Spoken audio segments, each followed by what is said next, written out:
Hi friends, എല്ലാവർക്കും പുതിയൊരു വീഡിയോയിലേക്ക് സ്വാഗതം. ഇന്നത്തെ വീഡിയോ എന്ന് പറയുന്നത് വാഴക്കൂമ്പ് വെച്ചിട്ടുള്ള നല്ല അടിപൊളിയായിട്ടുള്ളൊരു ഫ്രൈ ആണ്. നമുക്ക് വൈകുന്നേരങ്ങളിൽ ചായയുടെ കൂടെയൊക്കെ കഴിക്കാൻ പറ്റിയ ഒരു ഐറ്റമാണ്.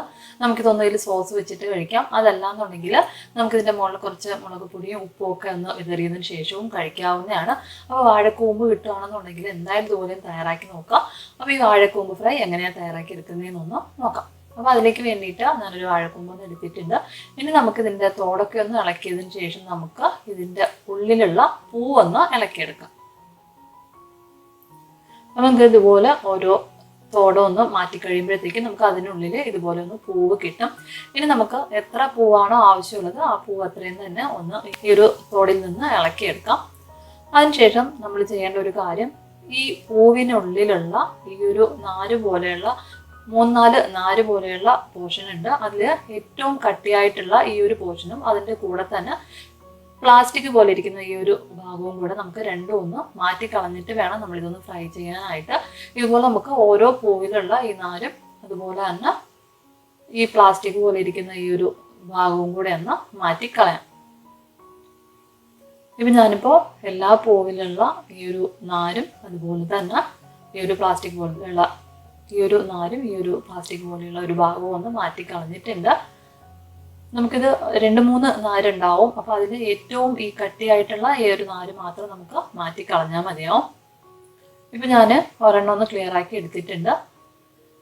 ഇതുപോലെ ഞാൻ ഒരു സെറ്റ് കൂടെ ഒന്ന് ക്ലിയർ ആക്കി എടുക്കുന്നുണ്ട്. നമുക്ക് എത്രയാണോ ആവശ്യം അതിനനുസരിച്ചിട്ട് ഒന്ന് ക്ലിയർ ചെയ്തെടുക്കാം. അതിനുശേഷം ഇതൊന്ന് ഈ ഒരു തണ്ടിൻ്റെ ഭാഗം ഒന്ന് കട്ട് ചെയ്ത് മാറ്റിയതിന് ശേഷം നമുക്കിത് ഫ്രൈ ചെയ്യാൻ വേണ്ടിയിട്ട് നല്ലതുപോലെ ഒന്ന് കഴുകി എടുക്കാം. ഞാനിപ്പോൾ 2 എണ്ണം ഒന്ന് ക്ലിയർ ആക്കി ഒന്ന് എടുത്തിട്ടുണ്ട്. അതുപോലെ തന്നെ നല്ലതുപോലെ ഒന്ന് കഴുകി വൃത്തിയാക്കി എടുത്തിട്ടുണ്ട്. ഇതിന് നമുക്ക് ഫ്രൈ ചെയ്യാൻ വേണ്ടിയിട്ട് തുടങ്ങാം. അപ്പോൾ അതിലേക്ക് വേണ്ടിയിട്ടുള്ള മാവൊന്ന് റെഡിയാക്കി എടുക്കാം. അതിനായിട്ടൊരു ബൗളിലേക്ക് 4 സ്പൂൺ അളവിൽ മൈദ ചേർത്ത് കൊടുക്കാം. ഇതിൻ്റെ കൂടെ തന്നെ നമുക്ക് 4 സ്പൂൺ അളവിൽ കോൺഫ്ലോർ കൂടെ ഒന്ന് ചേർത്ത് കൊടുക്കാം. ഇനി നമുക്കിതിലേക്ക് 1/2 ടീസ്പൂൺ അളവിൽ മുളക് പൊടിയും 1/4 ടീസ്പൂൺ മഞ്ഞൾപ്പൊടിയും 1/2 ടീസ്പൂൺ ഗരം മസാലയും 1/2 ടീസ്പൂൺ അളവിൽ കുരുമുളക് പൊടിച്ചതും 1 ടീസ്പൂൺ അളവിൽ ഇഞ്ചി വെളുത്തുള്ളി പേസ്റ്റും ആവശ്യത്തിനുള്ള ഉപ്പും ചേർത്തതിന് ശേഷം ഇതിലേക്ക് പകുതി നാരങ്ങയുടെ നീര് കൂടെ ഒന്ന് പിഴിഞ്ഞ് ചേർത്ത് കൊടുക്കാം. അതിനുശേഷം നമുക്കിത് നന്നായിട്ടൊന്ന് മിക്സ് ചെയ്ത് എടുക്കാം. ഇനി നമുക്ക് കുറേശ്ശെയായിട്ട് വെള്ളം ചേർത്ത് ഇതൊന്ന് കുഴച്ചെടുക്കണം. നമ്മൾ ദോശമാവിൻ്റെയൊക്കെ ആ ഒരു പരുവത്തിൽ വേണം ഇതൊന്ന് കുഴച്ച് എടുക്കാനായിട്ട്. നമ്മൾ ഈ വാഴപ്പൂവ് ഇതിലേക്ക് ഇടുമ്പോഴത്തേക്കും പൂവിൽ നല്ലതുപോലെ ഒന്ന് കോട്ടായി വരണം. ആ ഒരു തിക്നെസ്സിൽ വേണം ഇതൊന്ന് കുഴച്ച് എടുക്കാനായിട്ട്. ഞാനിപ്പോൾ ഒട്ടും തന്നെ കട്ടകളൊന്നും ഇല്ലാത്ത രീതിക്ക് നന്നായിട്ടൊന്ന് കുഴച്ചെടുത്തിട്ടുണ്ട്. ഈ ഒരു പരുവത്തിൽ വേണം നമ്മുടെ മാവ് ഇരിക്കേണ്ടത്.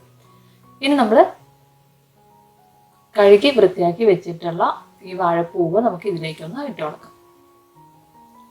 അതിനുശേഷം നമുക്ക് ചെറുതായിട്ട് ഇതുപോലെ ഒന്ന് മിക്സ് ചെയ്ത് എടുക്കാം. ഒന്ന് മിക്സ് ചെയ്തെടുത്തതിന് ശേഷം നമുക്ക് ഓരോന്നായിട്ട് ഇതൊന്ന് എണ്ണയിലേക്കിട്ടൊന്ന് ഫ്രൈ ചെയ്തെടുക്കണം. അപ്പോൾ അതിനായിട്ട് എണ്ണയൊന്ന് ചൂടാകാനായിട്ട് വെച്ചിട്ടുണ്ട്. എണ്ണ ഒരു മീഡിയം ഫ്ലെയിമിൽ വെച്ചതിന് ശേഷം നമുക്ക് ഓരോ പൂവായിട്ട് എണ്ണയിലേക്കൊന്ന് ഇട്ട് കൊടുക്കാം.